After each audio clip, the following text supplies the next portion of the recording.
शांति। Good morning angels. 12/8/2026 के मुरली में मीठे बाबा बोले, मीठे बच्चे जी बाबा, याद में रहने से अच्छी दशा बैठती है। अभी तुम्हारे पर बृहस्पति का दशा है, इसलिए तुम्हारी चढ़ती कला है। तो बाबा ने बोला याद में रहने से अच्छी दशा बैठती है। तो कौन सी याद में रहने से? मैं आत्मा हूँ, साइलेंस हूँ, निराकार हूँ। इस स्मृति में सदा रहते हैं। हर समय पक्का निश्चय है कि मैं हूँ ही आत्मा और निराकार हूँ, साइलेंस हूँ। तो इससे दशा अच्छी बैठती है, यानी मन की अवस्था अच्छी होती जाती है, मन पावरफुल बनते जाता है। बाबा इसी मन को समझ दे रहा है ना। तो इसी मन को तो हम बार बार याद दिलाते हैं कि तुम कौन हो और कौन नहीं हो। ये रोल का मन ही पुरुषार्थ कर रहा है, लेकिन अभी अपने सत्य को भूल गया है। इसीलिए बाबा कहता है कि याद में रहो, हर समय याद में रहो कि मैं आत्मा हूँ, है ना। आत्मा हूँ, साइलेंस हूँ, निराकार हूँ। आत्मा इसी मन को बाबा कहता है। तो ये मन धीरे धीरे साइलेंस में जाकर मर्ज हो जाएगा, यानी अपनी संपूर्णता को प्राप्त कर लेगा। ये है सदा याद रखने से कि मैं आत्मा हूँ और निराकार हूँ। तो जब भी आत्मा बोले तो इस मन को समझ लेना।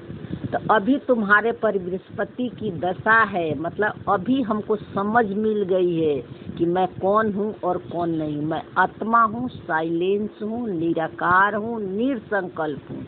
ये समझ को ही बृहस्पति की दशा कहते हैं। यानी मैं शरीर और रोल नहीं हूँ, विचार नहीं हूँ, संकल्प नहीं हूँ, है ना। इस समझ को बृहस्पति की दशा कहते हैं। इसलिए तुम्हारी चढ़ती कला है। जब ये समझ आ जाता है कि मैं शरीर और रोल नहीं हूँ, मैं आत्मा हूँ, तो ये मन जो है धीरे धीरे उच्चतम अवस्था, जो इसका हायर स्टेज है। कौन सी हायर स्टेज है? परम धाम वाली, यानी संपूर्णता को प्राप्त कर लेता है, साइलेंस को प्राप्त कर लेता है। जो इसका स्वधर्म है ना, वो अनुभव करने लगता है। आत्मा होना इसका नेचुरल नेचर बन जाता है। ये है चढ़ती कला का, अभी तुम्हारा चढ़ती कला है। यानी मन जो है धीरे धीरे अपने सत्य की तरफ लौट रहा है। तो इसको चढ़ती कला कहते हैं। जो इसका पावर है, जो इस शक्ति है, वो फील कर रहा है। तो उस पावर और शक्ति को, गुण को ही चढ़ती कला कहते हैं। अभी ये भूल गया था, शरीर और रोल से पहचान बनाने के कारण कभी दुखी कभी परेशान हो रहा था। तो अब इसको सत्य पता चल गया है कि शरीर और रोल मैं हूँ ही नहीं, साइलेंस हूँ। तो इससे इसकी जो ओरिजिनल पावर है, जो गुण है, जो क्वालिटी है, वो इमर्ज होने लगती है। प्रश्न में बाबा बोला, यदि योग पर पूरा अटेंशन नहीं है तो उसका रिजल्ट क्या होता है? निरंतर याद में रहने की युक्ति क्या है? तो बाबा कह यदि योग पर पूरा अटेंशन नहीं हो, यानी मैं आत्मा हूँ, अगर ये याद नहीं रहता है सदा हर समय, कभी कभी नहीं, तो बाबा कह रहा उसका रिजल्ट क्या होगा? फिर जो है माया हमें खींच लेगी, हम बॉडी कॉन्शियस में आ जाएंगे, देह भान में आ जाएंगे। इसलिए पक्का निश्चय कि मैं हूँ ही आत्मा। चाहे माया के कितने भी मन में तूफान आ रहे हैं, लेकिन मैं आत्मा हूँ, साइलेंस हूँ और निराकार हूँ। ये तूफान, ये आंधी जो मन में आ रहे हैं विचारों का, पुराना संस्कारों का, बीमारी के रूप में किसी व्यक्ति के थ्रू कोई परिस्थिति, पुराना संस्कार बार बार अटैक कर रहे हैं। लेकिन मेरा अटेंशन कहाँ है? अपने सत्य पर कि मैं साइलेंस हूँ, ये सब मेरा सत्य है ही नहीं। तब बाबा कह रहा है कि उसकी रिजल्ट क्या होती है? निरंतर याद में रहने की युक्ति है। इसलिए बाबा बता रहा है कि अब सदा आत्मा बने रहें, है ना। इसकी युक्तियाँ क्या है? तो देखो, सबसे पहले इसकी युक्तियाँ बता लो, फिर बाबा के उत्तर पढ़ेंगे। पक्का निश्चय कर लो कि मैं आत्मा चेंजलेस हूँ, फॉर्मलेस हूँ, स्टिल और साइलेंस हूँ, मैं हिलती डुलती नहीं हूँ, है ना। ये पक्का निश्चय कर लो। कौन हिलता डुलता है, कौन चेंज होता है? ये शरीर और ये विचार, ये मैं नहीं हूँ। ये समझ बार बार देने से हम सदा याद में रहते हैं कि मैं आत्मा हूँ। याद दिलाना फिर नहीं पड़ता है। तो उत्तर में बाबा बोला, अगर योग पर पूरा अटेंशन नहीं है तो चलते माया की प्रवेशता हो जाती है। पूरा देखो निचोड़ बाबा ने बता दिया ऊपर ही। अगर पूरा अटेंशन नहीं, यानी सारा दिन है ना, आप अपने पर मन के अंदर क्या चल रहा है उस पर अटेंशन नहीं दोगे, साक्षी होकर देखोगे नहीं, तो फिर जो है हम भूल जाते हैं कि हम आत्मा है। माया हमें खींच लेती है, क्योंकि मन के अंदर तो 24 आवर्स कुछ न कुछ संकल्प और चलते रहते हैं। और मैं निरसंकल्प आत्मा हूँ, साइलेंस हूँ, कोई भी संकल्प मेरा नहीं है ना। तो ये हम भूल जाते हैं अगर सदा हम मन के ऊपर अटेंशन न रखें तो, कि मन के अंदर क्या क्या चल रहा है। शरीर से काम कर रहे हैं, हाथ से काम हो रहा है, बॉडी मूव कर रहा है, लेकिन ध्यान कहाँ है? स्वयं पर, अपने मन के अंदर, कि मन में क्या क्या चल रहा है, सारे एक्टिविटी करते हुए। दूसरी पॉइंट में बाबा ने बोला, देह अभिमान बन अनेक भूले करते रहते हैं, माया उल्टे कर्म कराती है, पतित बना देती है। तो बाबा कहते हैं जब देह अभिमान में आ जाते हैं, यानी किसी भी संकल्पों में मैं और मेरा लगा देते हैं, तो माया जो उल्टा कर्म करा देती है। और माया क्या कराती है? माया हमें सत्य से नीचे गिरा देती है ना। और फिर जो है हमारे मन में वो जो पुरानी बीती हुई बातें, संकल्प, मन जो है उसी में फिर डूब जाता है, उन विचारों और संकल्पों में उल्टे सुल्टे बात विचार करने लगता है, क्यों, क्या, कैसे, ऐसे होना चाहिए, वैसे होना चाहिए। तो इसलिए बाबा कह रहा है कि माया इसलिए उल्टे कर्म करा देती है। अगर एक भी विचारों से आपने पहचान बनाया तो पतित बना देती है, यानी बॉडी कॉन्शियस बना देती है। निरंतर याद में रहने के लिए मुख में मुलहरा डाल लो, निरंतर याद में कि मेरी मूल नेचर साइलेंस है। मुलहरा का मतलब साइलेंस है, निसंकल्प है। क्रोध नहीं करो, देश सहित सब कुछ बोल दो। बाबा कहता क्रोध नहीं करो। क्रोध का बीज कहाँ आता है? मन के अंदर है, विचार आता है पहले, है ना। इसकी मन के अनुसार कोई काम नहीं होता है तो ये क्रोध आता है। तो बाबा कह रहा है कि इसलिए देह सहित देह के सारे धर्म को भूल जाओ। मैं आत्मा हूँ, परमात्मा का बच्चा हूँ, निराकार हूँ, साइलेंस हूँ और निरसंकल्प हूँ। मेरा कोई विचार ही नहीं है। जब शरीर ही नहीं है, कोई विचार ही नहीं है, तो अहंकार भी नहीं है ना। इसीलिए जब भी याद नहीं आ रहा है, भूल जाते हो, तो परम धाम के चित्र को बुद्धि में विजुलाइज कर लो कि वो मेरा मूल नेचर है, जहाँ की कोई शरीर नहीं है, कोई संकल्प नहीं है, कोई थॉट नहीं है, कोई फीलिंग नहीं, कोई इमोशन है, सब कुछ मर्ज एक बिंदु है, बस वहाँ होने का एहसास है। वो मेरा सत्य है। तो वो अनुभव, वो स्मृति शरीर में रहते हुए बनाना है। तो बाबा बोला परमात्मा का बच्चा हूँ ना, यानी जो बाबा का सत्य है वो मेरा सत्य है। तो यही अभ्यास करो। योग बल से क्या क्या प्राप्ति होते उन्हें स्मृति में रखो। तो इस योग बल से कि मैं आत्मा हूँ, तो इसे क्या प्राप्ति होती है? तो सबसे पहले तो प्राप्ति होती है कि इस मन की पावर बढ़ने लगती है, आत्मा का बल बढ़ने लगता है। और ये मन जो है अपने अंदर के विचारों से ही जो इतना दुख लेता था, उसके मंथन चिंतन करता था, अब ये मन भी हल्के रहने लगता है, गुण और शक्तियों का अनुभव करते हैं, है ना। ऐसे बहुत सारी प्राप्ति, किसी भी परिस्थिति में हिलते नहीं हैं, माया हमें अपने तरफ नहीं खींच पाती है। तो इस तरह बहुत सारी प्राप्तियां हैं। तो बाबा सर ये सब स्मृति में रखो, है ना। मन को थोड़ा अच्छी लालच दो, प्रलोभन दो, तो हर समय आत्मा में टिक सकता है। सिर्फ प्राप्तियां को याद करो, नहीं तो माया कहती क्या जरूरत है, मैं आत्मा हूँ। कितना संसार में सुख है, कितना आकर्षण है ना। आत्मा में होने में क्या आकर्षण है?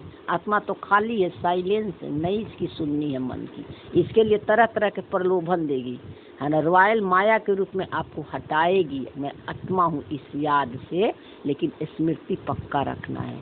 गीत है ओम नमो शिवाय, ओम शांति। मीठे मीठे रूहानी बच्चों ने अपने रूहानी बाप शिव बाबा की महिमा सुनी। बाबा बोल रहा है कि शिव भगवान की महिमा सुनी ओम नमः शिवाय का मतलब मैं शिव को नमस्कार करता हूँ, ये भक्ति मार्ग में कहते हैं ओम नमः शिवाय। लेकिन अब हम ज्ञान में पता चल गया, सूक्ष्म ज्ञान में, कि ओम नमः शिवाय का मतलब होता है, ओम मतलब अहम आत्मा, मैं आत्मा शिव समान हूँ, निराकार हूँ, साइलेंस हूँ, मेरे और शिव में कोई फर्क नहीं, हम दोनों एक ही हैं। ओम नमः शिवाय का मतलब होता है, अर्थात जैसे वो निराकार है वैसे हम भी निराकार हैं। इसलिए मंदिर में शालिग्राम और शिव दोनों को पत्थर के रूप में दिखाते हैं। फिर बाबा बोला अर्थात मनुष्य पाप आत्माएं बन जाते हैं, क्योंकि इसीलिए मनुष्य यानी मन क्या बन जाता है, पाप आत्माएं, अपने को शरीर समझने के कारण। तब पतित पावन बाप को आना पड़ता है, आकर इस मन को पावन बनाते हैं शरीर और रोल से अलग करके। तो इस बेहद के बाप की महिमा है। तो महिमा किसका है, उस निराकार की महिमा है, तो उसको वृक्षपति भी कहा जाता है। तो देखो महिमा किसकी है, उस निराकार की महिमा है, जो सारे मनों को पावन बना देता है, उद्धार कर देता है, सद्गति दिला देता है, माइंड बॉडी में रहते हुए इससे अलग कर देता है। ये पावर किसी के पास है। इसीलिए हम जीते जी मरते हैं। अशरीरी का मतलब होता है, अशरीरी का मतलब होता है कि जीते जी तुम सबसे मोह छोड़ दो, तब तुम्हारे साथ कुछ भी नहीं जाएगा। बाकी तो लोग शरीर छोड़ते समय भी उनके साथ संस्कार पुरानी कैरी फॉरवर्ड होती है, पूरा सारा संस्कार उनके साथ जाती है। और जब हम साइलेंस में शरीर छोड़ेंगे, जीते जी सारा अटैचमेंट खत्म कर देंगे, मोह खत्म कर देंगे, मैपन का भान खत्म कर देंगे, तो हमारे साथ कुछ भी नहीं जाएगा कलयुग के, सब यही के ही रह जाएगा। उसके बाद जो है इस मन का जो रूप पाठ खुलेगा वो भगवान समान खुलेगा। ये मन जो है नारायण बनकर फिर रोल प्ले करेगा। तो बाबा बोला वृक्षपति की इसीलिए महिमा है। वृक्षपति मतलब वृक्ष जो पेड़ होता है, तो बाहर में कितने सारे टालियाँ जो है, पेड़ पौधे पत्ते हैं, लेकिन नीचे कौन है, बीज है। बीज से वो वृक्ष निकला हुआ। अब इसको समझ लो, ये परम धाम वाली चीज है, बस परम धाम में उल्टा दिखाया हुआ है ना, वृक्ष से। और जो है वृक्ष और बीज कहाँ है, जमीन के अंदर है, और जमीन के उस बीज से इतना बड़ा वृक्ष खड़ा हुआ है। तो उसी तरह परमात्मा भी बीज है, निराकार जो बीज है, वो दिखाई नहीं पड़ता है, उसका कोई आकार है न साकार है, बिल्कुल साइलेंस है, व्हाइट पेपर है। उसको ये भी नहीं एहसास है कि मैं हूँ, बस एक वाइब्रेशन है, चूँकि चेतना है, प्योर कॉन्शियसनेस है। इसको बहुत ध्यान से मंथन चिंतन करना, ठीक है। और उसी के अंदर से वो डॉट डॉट डॉट डॉट ये सारे झाड़ पत्ते यानी पूरा संसार का विस्तार हुआ है। यानी उसी के अंदर से ये सारे संकल्प आते हैं और उसका मैनिफेस्टेशन बाहर में आपको दिख रहा है। चाहे मन कह लो, सब मन उसी के अंदर से आए हैं, और जो जो मन अपना अपना संकल्प विचार आता है उस मन में, उस अनुसार से संसार बनती है। बाहर में भी उसका स्थूल रूप में दिखाई पड़ती है। तो वृक्ष इसीलिए उसको वृक्षपति कहा जाता है। यानी पूरे संसार का, पूरे विस्तार का जो है जितने भी मन है वो सबका पति है, यानी मालिक है, वो राजा है ना। उसी के अंदर से, उसी के पावर के, उसी के लाइट से सारे जो है खेल चल रहा है, इसीलिए उसको वृक्षपति कहते हैं। इसलिए बाबा कहता है ना, पतियों का पति हूँ, यानी पूरे विस्तार का, पूरे सृष्टि का जो है ना, वो जो है यानी सारे मनों का पतियों का पति है, बापों का बाप है, गुरुओं का गुरु है ना। इस तरह ये बाबा का कहने का भाव है, उसके ऊपर कोई नहीं है। तो इस समय बेहद के बाप द्वारा बेहद की दशा है। तो अभी जो है बेहद के यानी निराकार के द्वारा हमारी बेहद की दशा बनी है। अरे मुझे भी पता चल गया है ज्ञान से, मुझे यानी हम मतलब इस मन को अब पता चल गया है कि मेरा भी सत्य वही है। हम भी क्या हैं, बीज हैं, है ना। हमारा भी मन उसी बीज से निकला हुआ, उस साइलेंस से निकला हुआ है ना। और उस साइलेंस से निकला हुआ मन में जो विचार आया, तो वो विचार का मैनिफेस्टेशन बाहर में है ना। तो ये समझ में आ गई कि मेरे होने से ही सारा संसार का खेल है, जो भी सब कुछ हो रहा है, लेकिन जो हो रहा वो मैं नहीं हूँ। इस समझ को बेहद की दशा कहते हैं। मैं शरीर नहीं हूँ, मैं संकल्प थॉट फीलिंग नहीं हूँ, क्योंकि बाहर जो संसार आपको दिख रहा है स्थूल रूप में, वो सब संकल्पों से क्रिएट हुआ है। मन में जो जो विचार आते जाता है वो बाहर में उसका जो है इमेज आ जाएगा। लेकिन हम फंस क्यों गए हैं? ये रंग रूप आकार शेप साइज नाम रूप के कारण हम फंस गए। सबका नाम रूप आकार शेप साइज देखकर, है ना। तो ठीक है ना। तो और ये कैसे हुआ है? ये भाषा के कारण द्वापर से फंस गए हैं। इसीलिए सत्युग में सब कुछ है, लेकिन वहाँ लैंग्वेज नहीं है, नाम रूप किसी चीज़ का नहीं है। इसीलिए वहाँ होना होता है, बस हूँ, बस होना है, और बाकी जो विचार आता है सारे काम अपने आप होते रहते हैं। इसीलिए वहाँ कोई चीज़ का भान नहीं है। तो इसलिए बाबा बोला बृहस्पति को तुम पर बैठी है, माने अभी तुमको समझ आ गई है ना। खास और आम दो अक्षर होते हैं ना, तो इनका भी अर्थ यहाँ ही सिद्ध होता है। तो खास और आम दो बातें भी संसार में भी लोग बोलते हैं ना कि कुछ चीज़ें खास होती है और कुछ आम बातें होती है। तो बृहस्पति के दशा में खास भारत जीवन मुक्ति बन जाता है। तो जब समझ आ जाता है इस मन को कि मैं शरीर और रोल नहीं हूँ, तो ये भारत यानी ये मन शरीर और रोल में रहते हुए जीवन मुक्ति का अनुभव करता है। सारे कर्म करते हुए, सारे रोल प्ले करते हुए बंधन मुक्त का अनुभव करता है। क्यों करता है? क्योंकि इसको पता है कि ये सब विनाशी है और ये मेरे से ही सब बने हुए हैं। मैंने ही विचारों से, ये सब मेरे विचारों से बाहर, ये रचना संसार हमारी रचना है, हमारी परछाई है ना। तो अब जो है मैं और मेरा नहीं है। पहले क्या होता था कि मैं और मेरा लगा देते थे, अच्छा दिखा तो भी मेरा, बुरा कोई चीज़ दिखा तो भी मेरा, दुख हो रहा तो भी मैं हूँ, सुख हो रहा तो भी मैं हूँ। इसलिए सब में मैं लगाने के कारण जीवन बंधन बन गया था, है ना। जीवन बंधन बन गया था। अब मैं और मेरा नहीं लगा रहा। पता चल गया ना सत्य, कि मेरा सत्य क्या है, और जो ये विस्तार है ये हमने मन ने क्रिएट किया है, और ये मन में हूँ ही नहीं, विचार संकल्प है ही नहीं। तब तो ये पुरानी वाली स्मृतियाँ मर्ज होगी और नई वाली जो स्मृतियाँ मर्ज होगी, सतो प्रधान वाले फिर विचार ऊपर आएंगे। तो इसलिए ये मन जीवन मुक्ति का अनुभव करता है। मतलब जब इसको पता चल गया कि मैं आत्मा हूँ, तो अर्थात अपना राज स्वराज्य पद पाते हैं। क्योंकि सच्चा बाप है ना, जिसको ट्रूथ कहते हैं, वो आकर इसको हमको नर से नारायण बनाता है।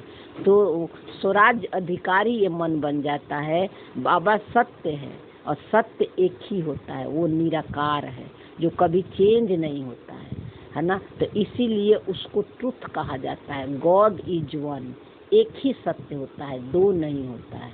तो हमारा भी सत्य वही है, लेकिन चूंकि हम लिमिटेड माइंड में आ जाते हैं, है ना, शरीर और रोल से पहचान बना लेते हैं, तो हमारी मन की अवस्था फिर नीचे गिर जाती है। इसीलिए गॉड इज वन, भगवान एक है, और उसी के लाइट से सारे संसार का खेल चल रहा है। उस सत्य के प्रकाश से सब कुछ प्रकाशित हो रहा है।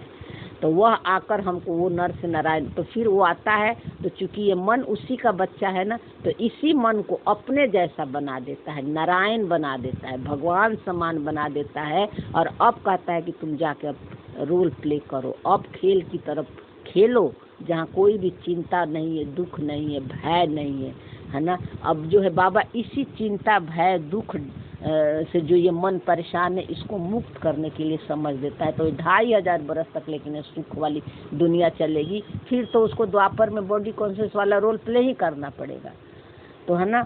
तो फिर जो है नारायण, वो से नर से नारायण बनता है, फिर नारायण से नर बन जाता है, यानी मनुष्य बन जाता है ये मन, अपने को शरीर समझने से। बाकी जो है नंबर बार है, अपने अपने धर्म के सेक्शन में आकर बैठेंगे और आएंगे भी नंबर बार।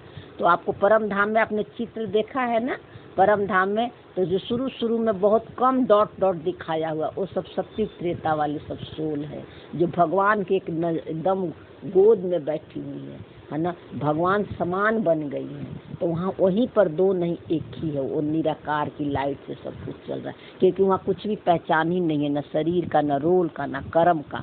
तो जहाँ ये पहचान नहीं हो, वो निराकारी पावर से, के लाइट से सारा कार्य सत्व प्रधान हो जाता है, सारी दुनिया सत्व प्रधान हो जाती है। लेकिन फिर वही जो है लाइट जो है द्वापर से फिर क्या होता है कि हम पहचान बना लेते हैं, यही मन पहचान बना लेता है। तो बाबा बोल रहा है तो जब पहचान बना लेता है द्वापर में आता है तो इसीलिए नीचे अब झाड़ बहुत चौड़ा दिखा, मन में डुअलिटी आ जाती है ना, डुअलिटी आ जाती है तो बॉडी कॉन्शियस में डबल डबल बातें आती, मैं अच्छी हूँ तो तुम बुरे हो, मैं सही हूँ तो तुम गलत हो, दुख सुख दो तरह के संकल्प आ जाते हैं और पॉजिटिव और निगेटिव दोनों आ जाते हैं, विचार आने लगते हैं। तो बाहर में वो विस्तार में दिखाया हुआ है नीचे में झाड़ को, तो वो और उसी में जो है जब दुख फील करने लगता है मन, तब फिर वो धर्म पिता है, उनका भी सेक्शन अलग है। धर्म गुरु फिर द्वापर से सब आते हैं उस भगवान को याद दिलाने के लिए, किसको, इन मनों को, तो वो आते हैं तो फिर उनका फॉलोअर्स भी आते हैं, तो इसीलिए संख्या ज़्यादा बढ़ते जाता है द्वापर से। तो हर एक आत्मा को अपने अपने धर्म में अपना अपना पाठ मिला हुआ। देखो सबका धर्म, हिंदू मुस्लिम सिख ईसाई जितने भी पारसी धर्म आप देख रहे हो, सबका मन उसी एक निराकार से ही निकला हुआ है ना। और सबके मनों का जो जो रोल है, किसी को धर्म ग्रंथ लिखने का, किसी को ज्ञान धर्म सुनाने का, जो कुछ भी उनका जो है हर धर्म गुरु का जो रोल है वो भी पहले से रिकॉर्डिंग है, फिक्स है और उसी निराकार कॉन्शियसनेस से निकला हुआ है। और जब वो आते हैं सृष्टि पर रोल प्ले करते हैं तब वो विचार जो होता है उसी निराकार के अंदर से ही आता है। इसीलिए बाबा कहता है कि मैं सारे वेद शास्त्रों को साथ सुनाता हूँ, क्योंकि वेद शास्त्र लिखने वाला सुनाने वाला को भी विचार मेरे ही अंदर से आता है। तो रजाई में राजा से लेकर प्रजा तक सबको अपना अपना पाठ मिला हुआ है। तो रजाई में राजा से लेकर प्रजा, हर मन का अपना अपना पाठ मिला हुआ है। नाटक है ना, तो नाटक में तो दोनों रोल प्ले करना पड़ेगा, राजा का भी और प्रजा का भी। तो यही मन 2500 वर्ष तक राजा बन के पार्ट प्ले करता है और 2500 वर्ष द्वापर से जो है प्रजा बन जाता है। अब इस मन को कौन चला रहा है, विचार चला रहे, संकल्प चला रहे, तो ये प्रजा बन जाता है, गुलाम बन जाता है विचारों को। तो बाबा बोला सबके अपना अपना पार्ट मिले, नाटक है ना, तो राजा से लेकर प्रजा तक सबको अपना अपना पार्ट बजाना है। तो दोनों पार्ट बजाना है, तभी तो ये संसार का खेल चलेगा। दुनिया क्यों अच्छी हो लगती है, क्योंकि दोनों पार्ट चल रहा है। खाली सुखी सुख हो तो मज़ा नहीं आएगा जीने में, इसीलिए ड्रामा ने दोनों खेल रचा है। तो अब बच्चे जानते हैं हमारे ऊपर अभी बृहस्पति की दशा बैठी, अब इस मन को पता चल गया है, समझ आ गई है कि मैं आत्मा हूँ, शरीर और रोल नहीं हूँ। तो ऐसे नहीं कि एक ही दिन में बैठती है, नहीं तो तुम्हारी बृहस्पति की दशा नहीं, तुम्हारी बृहस्पति की दशा चल रही है। देखो बाबा खुद कह रहा है, ऐसा नहीं कि ये समझ तुम्हारी एक ही दिन में आ जाएगी, वो धीरे धीरे आती है। लेकिन अभी तुमको पता चल गया है कि मैं शरीर और रोल नहीं हूँ, आत्मा हूँ, तो अब तुम पुरुषार्थ कर रहे हो, तो एक दिन तुम्हारी जो है नेचुरल नेचर बन जाएगा, बृहस्पति की दशा नेचुरल हो जाएगी, समझ नेचुरल हो जाएगी, है, याद दिलाना नहीं पड़ेगा। तो अभी तुम्हारी चढ़ती कला है, जितना याद करेंगे उतना चढ़ती कला होगी। जितना सोल कॉन्शियस की स्मृति में रहेंगे मैं आत्मा हूँ और शरीर और रोल से अलग होकर संकल्पों को साक्षी होकर देखेंगे, उतना जो है आपकी चढ़ती कला यानी ये मन की अवस्था ऊंची होती जाएगी। यानी ये मन जो है हायर कॉन्शियसनेस तक पहुंच जाएगा। जो जितना अपने को डिटैच रखेंगे वो मन सबसे पहले अपनी उच्चतम अवस्था को प्राप्त कर लेगा, उस निराकार को टच कर लेगा, दोनों एक हो जाएंगे। याद भूलने से माया के विघ्न आते हैं, याद से दशा अच्छी होती है। तो अच्छी रीति याद नहीं करेंगे तो जरूर गिरेंगे, फिर उनसे कुछ ना कुछ भूले होगी। तो ये तो सब अब आप लोग को समझ में आ ही जाएगा कि मैं आत्मा हूँ, ये हमेशा याद नहीं रहा तो माया खींच लेगी। बाबा ने समझाया है ड्रामा अनुसार सब धर्म वाले जो भी हैं एक दो को पिछाड़ी पाठ बजाने के लिए आते हैं। तो बच्चे जानते हैं स्वर्ग की, बच्चे जानते हैं, एक सेकेंड।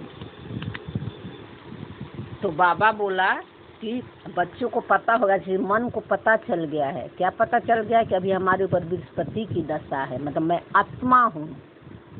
तो इस समझ से जीवन मुक्ति का अनुभव कर रहा है। तो बाबा कह रहे ड्रामा का चक्र कैसे फिरता है, इसको भी डिटेल में समझना है।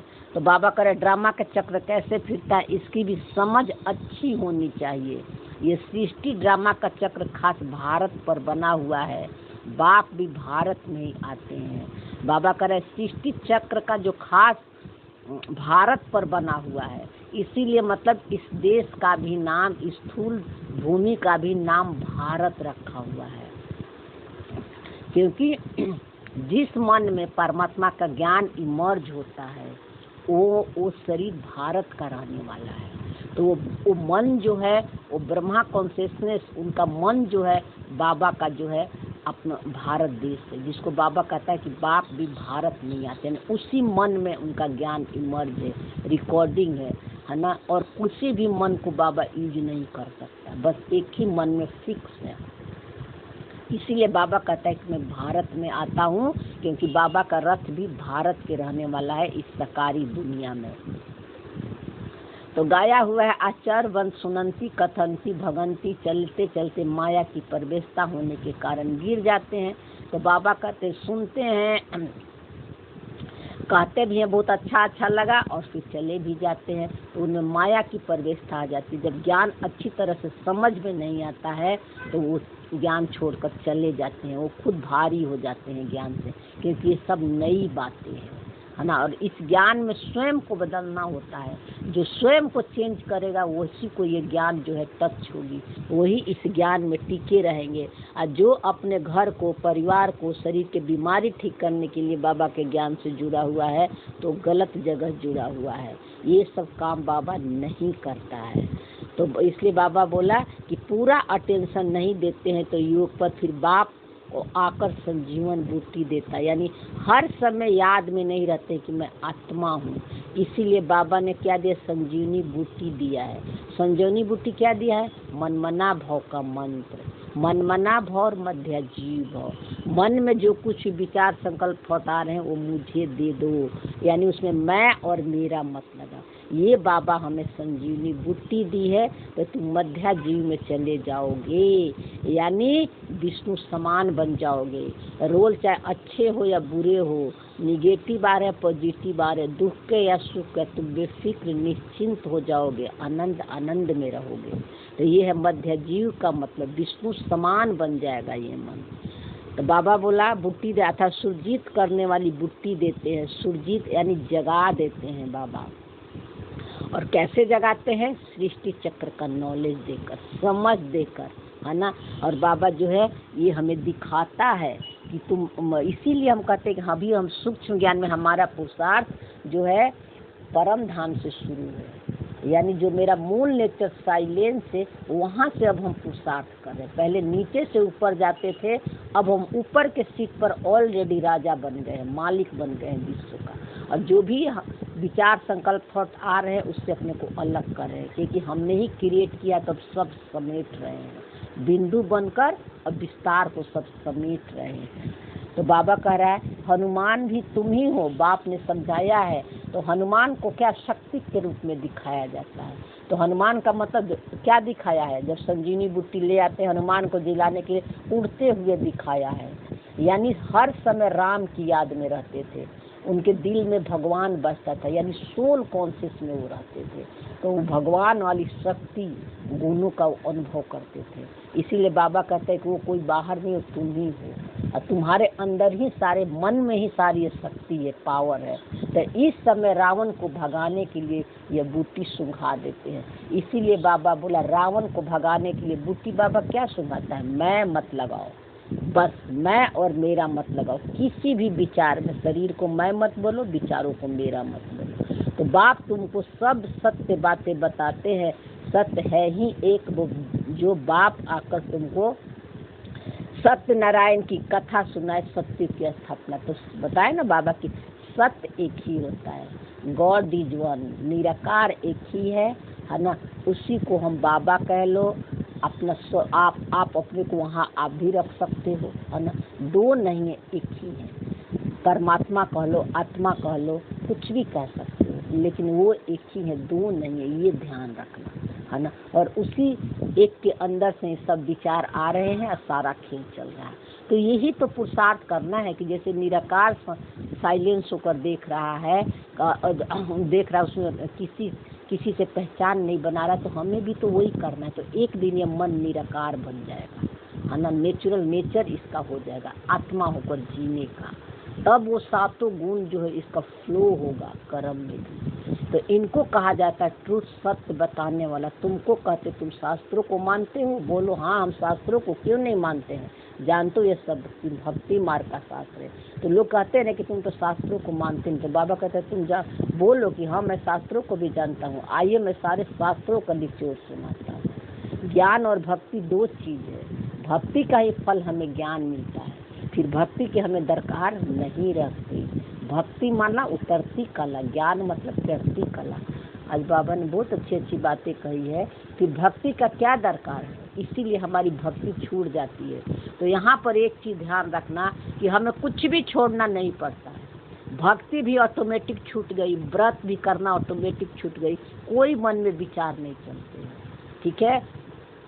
इसी तरह भोजन खाएं नहीं खाएं, भोग लगाए नहीं लगाए, ये जब तक आपके मन में क्वेश्चन आ रहा है, संशय आ रहा है, किसी से पूछना पड़ रहा है, जो कर रहे हो करते चले जाओ, है ना, करते चले जाओ। एक दिन आप ही की कॉन्शियसनेस जाग जाएगी, आपको सब समझ में आ जाएगा क्या करना है क्या नहीं करना है। तो हमें तो ये समझ में आ गई कि अब हमारी निराकारी कॉन्शियसनेस से निकला हुआ ये मन, ये भी प्योर और पवित्र बन रहा है। तो ये भी मन जो है बाहर का किसी के हाथों का बना चीज़ खाना पसंद नहीं करता है, ये मन, इसको भी प्योर और शुद्ध ही भोजन चाहिए। ये आप खुद अनुभव करो। और प्योर और शुद्ध भोजन में कुछ भी मिल जाए इसको बना हुआ, सिंपल से सिंपल, वो रस में डूब के नहीं खाता है। जो भोजन के रस में डूब के खाएंगे उन्हीं को इधर उधर कहीं के बन के खाने का मन। आप बना के खा भी सकते हो लेकिन अनासक्त होके, है ना, ठीक है। तो ये समझना बहुत ज़रूरी है, ठीक है। और कल जो है कई बार ना नहीं बताया कि माया आ जाती है, कोई बीच में आ जाता है, तो रिकॉर्डिंग को उसको करना पड़ता है, स्टॉप करना पड़ता है, और फिर उसको ऑन करना भूल गई तो किसी एंजल का मैसेज आया, तब हम जल्दी से उसको शॉर्ट में करके भेज दिए, ठीक है। तो आप लोग मैसेज कर देना, कई बार हो जाते, कई फ़ोन आता है, कुछ अर्जेंट होता है जो करना पड़ता है। फिर धारणा के पॉइंट में बाबा बताया, याद में रहने के लिए मुख से कुछ भी बोलो नहीं। देखो बाबा कह रहा है याद में रहने के लिए, मैं आत्मा हूँ, साइलेंस हूँ, तो मुख अगर कुछ बोल भी रहा है, ड्रामा अनुसार विचार भी आ रहा, संकल्प भी आ रहा, तो जो बोल रहे उसके पीछे अपने साइलेंस को देखो। ये जो मुख बोल रहा है, आत्मा बोलती नहीं है, ठीक है ना। आत्मा जब सोचता है, उसका कोई विचार ही नहीं है, तो आत्मा थोड़े बोल रही है ना। ये तो इस रोल के मन को बोलते हुए भी साक्षी होकर देखो, उसके पीछे अपना साइलेंस देखो। ये बाबा का कहने का मतलब है। मुख से कुछ भी नहीं, बोलना तो पड़ेगा ही, घर गृहस्थी में है, लेकिन जो बोला जा रहा है, कहा जा रहा है, सुना जा रहा है, वो सब ड्रामा अनुसार हो रहा है, उन सब के पीछे साइलेंस है। मैं साइलेंस हूँ, मैं सब कुछ होते हुए देख रही हूँ। मुख से मुलहरा डाल लो तो क्रोध का खत्म हो जाएगा, साइलेंस में चले जाओ तो क्रोध का विचार मन में आएगा, उसके बीज पर लाइट शाइन करो। और क्या बीज है, क्या विचार है, क्या ऐसी चीज़ है जो बार बार हमें क्रोध आती है, तो जब आप अंदर देखोगे, क्रोध के बीज पर लाइट शाइन करोगे कि मेरा सत्य नहीं है, तो ये क्रोध धीरे धीरे खत्म होने लगते हैं। साक्षी होकर देखने पर, बाहर नहीं अंदर में उसके बीज को देखते हैं, अलग कर लेते हैं तब। तो कोई पर भी क्रोध नहीं करना। अगर क्रोध हो भी गया या कोई आप पर कर भी रहा है, तो उस समय अपने को याद दिला कि क्रोध ना उनकी नेचर है ना हमारी नेचर है, ड्रामा अनुसार हो गया। लेकिन ये बहुत कम होते हैं, है ना, कम होते हैं, क्योंकि बहुत ऐसे हैं जो साक्षी नहीं होते हैं और वो हर समय वो संस्कार अटैक करते रहते हैं, वो नहीं देखना है। ये स्वयं आप अपना चेकिंग करोगे तो आपको अनुभव होगा। दूसरी पॉइंट में बाबा ने बताया कि इस दुख धाम को आग लगनी है, तो इस दुख धाम को आग इसलिए इससे भूल नई दुनिया को याद करना है। तो दुख धाम और सुख धाम का विचार जो है कहाँ आता है, मन के अंदर आता है ना। ये दुनिया बाहर में जो दुखी परेशान जो कुछ दिख रहा है, किसी का रोल दिख रहा है, तो वो सब किसकी रचना है ना, किसकी परछाई है ना, हमारी मनो की परछाई है, हमारी मनो ने रचा है ना। दुख से पहचान बना लिया तो दुखी लोग है, सुख से पहचान बना लिया तो सुखी दिखता है, क्रोध से पहचान बना लिया तो बाहर में क्रोधी है। तो बाहर में कोई दुखी सुखी क्रोधी विचार लाचार असहाय नहीं है ना। ये सबका विचार हमारे मन के अंदर आता है, उनको देखते हैं तो मन में विचार चलने लगता है ना। तो इसलिए बाबा कहता है कि अब सबको आग लगनी है, वो सारे आपके भी पुराने सारे संस्कार अटैक करेंगे और बाहर भी सबके संस्कार दिखेंगे, कोई दुखी परेशान लाचार असहाय असंतुष्ट वो सब दिखेंगे है ना। और जो है ये विचार आपके अंदर आएगा, यानी शारीरिक बीमारियां, मानसिक बीमारियां है ना, सामाजिक बीमारियां, आर्थिक बीमारियां, ये सब संकल्पों से क्रिएट हुआ। तो इन सबके संकल्प विचार आएंगे मन के अंदर, बाहर भी होगा और उसका विचार मन में भी चलेगा। तो हमको बाहर आग लगी हुई है, दुखी परेशान आपको सब दिख रहा है, बाहर न दिखकर आप अपने अंदर देखो, मन के अंदर, क्योंकि दुख धाम और सुख धाम मन के अंदर है, दोनों विचारों से ही क्रिएट हुआ है। तो मन में जो संकल्प आ रहे हैं, कभी दुख का कभी सुख का, आपस में लड़ रहे हैं है ना। अब मन जो है भारी हो गया, ये आप अनुभव करो, मन भारी हो रहा है ना। तो आप समझ लो कि हम जो है फंस गए हैं उन विचारों से। और जब हम साक्षी होकर देखते हैं, मन में हलचल भी हो रहा, घबराहट भी हो रहा, डर भी हो रहा, उसको भी साक्षी होकर, होता है सब, लेकिन साक्षी होकर देख लेते हैं तो ये कब खत्म हो जाता है पता नहीं चलता है। तो आग लगनी है मन के अंदर, संकल्पों में, विचारों में उथल पुथल मन के अंदर मचेगी। तो मन में के अंदर हमें सत्य लाइट शाइन करना है, न कि बाहर में सब कुछ देखने और सुधारने के लिए जाना है, गलत और सही में जाना है। इसलिए इसे भूले नई दुनिया को याद। इसलिए बाबा कहता है कि अब जो है नई दुनिया को याद करो। नई दुनिया का याद करने का मतलब होता है कि जो है जो कुछ भी हो रहा संसार में दिख रहा है और या आपके मन के अंदर जो भी हलचल हो रहा है, दोनों से बेफिक्र और निश्चिंत विष्णु समान बन जाओ। किसी में मैं और मेरा मतलब निश्चिंत और बेफिक्र बन जाओ। आनंद आनंद में रहो, जो तुम्हारा सोमान है, जो तुम्हारा मुख्य गुण है, उस स्मृति में आनंद आनंद में रहो। क्योंकि ये सब तो विनाशना ही है, शरीर भी खत्म होना है ना। ज्ञानी हमारा भी शरीर, हम लोग का भी शरीर तो जाना ही है, तो क्या डर है, किसी चीज़ का डर नहीं है। इसलिए बाबा बोला ये स्मृति ही नई दुनिया की याद दिलाती। बाबा बोला था कि सत्व प्रधान संस्कार एक ही है, विष्णु समान बन जाओ, बेफिक्र हो जाओ रोल में। तो बाप से जो पवित्र रहने की प्रतिज्ञा उसमें पक्का होना। तो यही है प्रतिज्ञा है कि मैं आत्मा हूँ, पक्का निश्चय करो। वरदान में बाबा बोला निराकारी स्थिति का अभ्यास द्वारा मैपन को समाप्त करने वाले निरअहंकारी भव। देखो बाबा बोला निराकारी स्थिति का अभ्यास करना है, हमें साकारी से निराकारी तक नहीं पहुँचना है। निराकारी स्थिति मेरा मूल नेचर है ना। और साकार में जो कुछ भी आ रहे हैं मन में विचार या बाहर संसार में जो कुछ भी दिख रहा, किसी में मैं और मेरा मत लगाओ, बस साक्षी होकर देखो। मैं साइलेंस हूँ। निरअहंकारी का मतलब ही होता है मैं निरसंकल्प हूँ, मेरा कोई विचार नहीं। अकर्ता और सोचता भोक्ता की स्मृति ही निरअहंकारी है। इस स्मृति में रहो तो बाबा कह रहा है कि तब आपका मैपन का भान समाप्त हो जाएगा और निरअहंकारी बन जाओगे। नेचुरल नेचर आपका बन जाएगा निरअहंकारी का, शरीर और रोल को न देखने का, देखते हुए आपको आत्मा दिखेगी। तो डिटेल में बाबा बोला वर्तमान समय सबसे महीन और सुंदर ढाका है मैपन। कल भी बाबा मुरली पर बोला था ना मैपन का ही, कल नहीं उसमें अव्यक्त मुरलिया में, तो हमने बहुत अच्छी तरह से और क्लास में समझी थी पूरा डिटेल में। और जो है एक वीडियो भी अभी डाल दी है मैपन को कैसे समाप्त करना है। मैं एक ही है, शुद्ध मैं, वो आत्मा के तरफ लगता है ना, सत्य की तरफ मैं लगता है।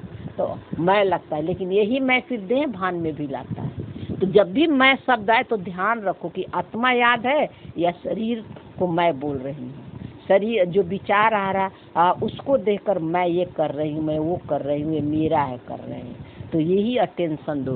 तो यह मैं शब्द ही देह अभिमान से पार ले जाने वाले भी हैं, तो देह अभिमान में लाने वाला भी है। तो वही बाबा कह रहा है मैं ही शब्द देही अभिमानी बनाएगा, सोल कॉन्शियस बनाएगा, और मैं ही शब्द जो है देह भान में आपको लाएगा। तो कितना अटेंशन देना होगा। तो इसीलिए मैं शब्द को उड़ा दो, सारा दिन मैं शब्द को उड़ा दो। बस हर समय बोलो, आ रही है, जा रही है, खा रही है, बात कर रही है, मैं कर रही हूँ, ये मत करो, है ना। मैं सिर्फ अपने होने का एहसास है, बस हूँ के अलावा कुछ भी नहीं है। दृष्टा और दृश्य बन जा। जब मैंपन उल्टे रूप में आता है तो बाप का प्यारा बनने के बजाय कोई ना कोई आत्मा का नाम रूप शान का प्यारा बन जाते हैं। देखो बाबा कह रहा है, जब देह अब अपने भूल जाते हैं कि मैं आत्मा हूँ, साइलेंस हूँ, निराकार हूँ, तो बाबा कहता है कि नाम मान शान में फंस जाते हैं, यानी बॉडी कॉन्शियस में आ जाते हैं, है ना। कि मेरा नाम किरण है ना, मेरा पोजीशन, मैं हिंदू हूँ, है ना, मैं बहुत अच्छी हूँ, मेरे सब कुछ बहुत अच्छे, मतलब नाम शरीर के धर्म में फंस जाते हैं। तो इस बंधन से मुक्त बनने के लिए निरंतर निराकारी स्थिति में स्थित होकर साकार में, देखो वही बाबा बोला, साइलेंस में अनादि स्वरूप की स्मृति में रहकर और फिर कर्म में पाठ लेकर फिर साकारी में जाओ। तो इस अभ्यास को नेचुरल नेचर बना दो तो निरहंकारी बन जाए। सदा निरंतर मैं आत्मा हूँ अनुभव करने के लिए हर समय याद दिलाओ। जब भी विचार आए, ये तो विचार चेंज हो रहे, संकल्प तो अभी कुछ, कभी दुख का कभी सुख का, तो मैं चेंजलेस आत्मा हूँ, चेंजिंग मेरी नेचर नहीं है। बॉडी मूव कर रहा जा रहा, याद दिला मैं स्टिल और साइलेंस हूँ। आत्मा कहीं आती जाती, आकाश कहीं आता जाता नहीं है, स्पेस कहीं आता जाता नहीं है, सूर्य कहीं आता जाता नहीं है, स्क्रीन हिलता डुलता नहीं है, उस पर सारे खेल चल रहे हैं। तो ये समझ, इस मन को समझ दो। ये सब समझने के लिए ये सब प्रकृति का आधार लिया जाता है। तो बाबा बोला इस स्थिति में होकर साकार में आओ। तो इस अभ्यास को नेचुरल नेचर बना दो तो निरहंकारी बन जाएंगे। तो एक दिन आपका नेचुरल नेचर बन जाएगा। तो अब हमें याद नहीं दिलाना पड़ता है कि मैं आत्मा हूँ, और जो विचार आ रहे हैं वो बाबा को दे दो। नहीं आया, साक्षी होके देखे, गया, फंस गए तो कभी कभी यूज भी करना पड़ता है, क्योंकि माया तो सभी के अभी आ ही रही है ना। स्लोगन में बाबा बोला, किसी के बुरी और अच्छी बात सुनकर संकल्प में घृणा भाव आना यह भी परमत है। देखो बाबा कह रहा है कि किसी के भी बुरी बात को सुनकर, अच्छी बात में तो घृणा नहीं होता है क्योंकि उसमें तो मन खुश हो जाता है, लेकिन कोई मेरा अपमान करे, कोई हमें घृणा करे, कोई हमें तिरस्कार करे, कोई हमें नीचे दिखाए, है ना, कोई हमें गलत साबित करने का भी उसका विचार चल रहा है या कर रहा है ना, कोई हमारे साथ कैसा भी व्यवहार कर रहा है, बाबा कह रहा है कि आपको घृणा भाव उनके प्रति भी आत्मिक दृष्टि रखना है। और वही हमारा चेकिंग करवाते हैं कि क्या हम उनको आत्मा देख पाते हैं। इसी पर मेन अटेंशन देना है कि जो हमें प्यार नहीं कर रहा है, जिससे हमें प्यार का फीलिंग नहीं आ रही है, क्या उसको हम आत्मा देख रहे हैं, संपूर्णता में देख रहे हैं, उसके गुणों पर लाइट शाइन कर रहे हैं। अगर सभी के प्रति जो घृणा कर रहा है, या जो मेरे अपमान कर रहा है, या जो प्यार कर रहा है, जो हमारा बहुत ध्यान रखना, सबके प्रति हमारी एक ट्रू प्यार फ्लो होगा, एक समान प्यार फ्लो होगा, सबको आत्मा देखेंगे, तब सोचे कि आपकी आत्मा आप बन गए, नेचुरल नेचर हो गया। तो बाबा बोला नहीं, तो ये भी परमत है यानी बॉडी कॉन्शियसनेस।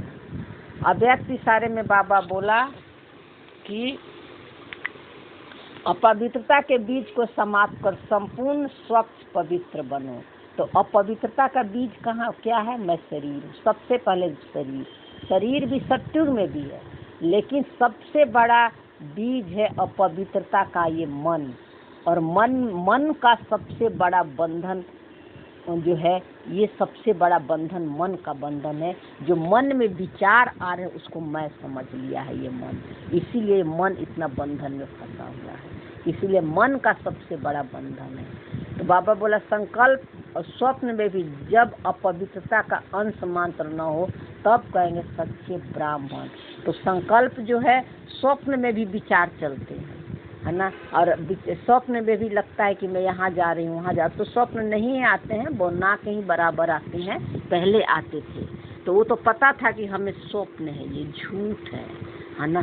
तो बाबा कह रहा है कि इसी तरह जागृत अवस्था में भी जो कुछ भी आपको दिखाई दे रहा है ये भी सपना है ना। ये भी सपनों की दुनिया है ना। ये मन ने क्रिएट किया है संकल्पों से। अब देखो संकल्पों में कोई पावर नहीं होती है ना। ये एक एनर्जी, ये चेंज होने वाले हैं। तो चेंज होने वाले चीज़ों से क्या लगाव अटैचमेंट रखना है। तो ये बाबा कह रहा है कि अंश मात्र भी न हो, क्योंकि ये सब विनाशी है। और जो स्मृति ये सारा दे रखते वही सच्चे ब्राह्मण है। ब्राह्मण का मतलब भी होता है कि टोटली पूरा समर्पण भगवान को कर दिया और आत्मा के स्मृति में रहते हैं। शरीर सहित सब कुछ, तन मन धन संबंध संपर्क सब कुछ समर्पण। अब लेकिन यूज तो सारे करें, लेकिन मैपन का भान नहीं है कि ये सब मेरा नहीं है, निमित्त भाव होकर यूज कर रहे हैं। तो बाबा बोला इस धारणा के लिए गायन प्राण जाए पर धर्म न जाए। इसी के लिए ये गायन है, प्राण जाए तब धर्म न। कुछ भी हो जाए संस्कार में, कैसा भी रोल जाए, कैसा भी ड्रामा पेपर ले, कैसी भी परिस्थिति आ जाए, मेरा धर्म है साइलेंस, है ना। आत्मा की स्मृति में रहना ही जो है प्राण जाए धर्म न जाए। तो बाबा क्यों बोल रहा है शरीर छूट जाएगा, सब कुछ छूट जाएगा, लेकिन आत्मा यानी यही समझ जो है आपका जो है ये सदा आपके साथ रहेगी, है ना। ये मन सदा आपके साथ रहेगा। ये मन जब अपने स्वधर्म में लौट जाएगा तो ये मन तो सदा साथ है। लेकिन कब? जब जीरो पहचान इसका रोल से हो जाएगा। कल समझे थे ना कि कैसे बाबा के साथ उड़ेंगे, है ना। तो जब जीरो पहचान रोल से हो जाएगा, शरीर छोड़ते, इसी से तो हम जीते जी सब कुछ छोड़ रहे हैं, मोह को छोड़ रहे हैं कि मेरा नहीं है, मेरा नहीं। तब यहाँ के हर चीज छूट जाएगा, कैरी फॉरवर्ड नहीं होगी वो संस्कार ना। अब जिनको जीरो पहचान, जो बाकी जो ज्ञान में नहीं है, जो भोग के शरीर छोड़ेंगे, बॉडी कौन सा, वो सारे संस्कार यहाँ के उनके साथ कैरी फॉरवर्ड होगा और हमारा नहीं होगा। ये है ये धर्म जाएगी साइलेंस वाली। तो ऐसी हिम्मत, ऐसी दृढ़ निश्चय करने वाले किसी भी प्रकार के परिस्थिति में अपने धर्म अथवा धारणा के प्रति कुछ भी त्याग करना पड़े, सहन करना पड़े, सामना करना पड़े, साहस रखना पड़े, तो खुशी खुशी से करते हैं और पीछे नहीं हटते। तो बाबा कह रहा है कि आत्मा का सीट से न हिले, अपने स्वधर्म को नहीं भूले कि मेरा सत्य क्या है, साइलेंस, और सबका स्वधर्म एक ही है, हम सबका सत्य एक ही है। तो किसी के कैसा भी रोल चल रहा है, कोई कितना भी परेशान कर रहा है, कितने भी माया के संस्कार पुराने आ रहे हैं, लेकिन बाबा कह रहा है कि बस उसमें मैं और मेरा मत लगाओ, यही है त्याग। मैं आत्मा हूँ, इसको मत भूलो, है ना, मत भूलो और उससे प्रभावित मत हो। अगर आप प्रभावित हो गए, दुख ले लिए, परेशान, हाँ दुख होगा, रोल का मन देगा, दुख लेगा, परेशान होगा, लेकिन जो है एक दिन जो है साक्षी होकर देखते देखते यही मन का नेचुरल नेचर हो जाएगा। अपने ही अंदर आएंगे सारा संस्कार। जब ये शरीर छोड़ेगा तो शारीरिक और मानसिक दोनों पीड़ाएं आएगी, लेकिन ये आनंद में, साइलेंस में शरीर छोड़ देगा। इसको कुछ भी भान नहीं होगा, दोनों को साक्षी होकर देगा, है ना। यानी सत्य को भी देखेगा, ज्ञानी माइंड, अज्ञानी माइंड, दोनों के विचार लास्ट में आए और दोनों को साथ में साक्षी को देखेगा और ये शरीर छोड़ देगा तो ये सब यहीं के ही छूट जाएगा। तो ये बाबा का कहने का भाव है। ओम शांति। थैंक यू बाबा, शुक्रिया।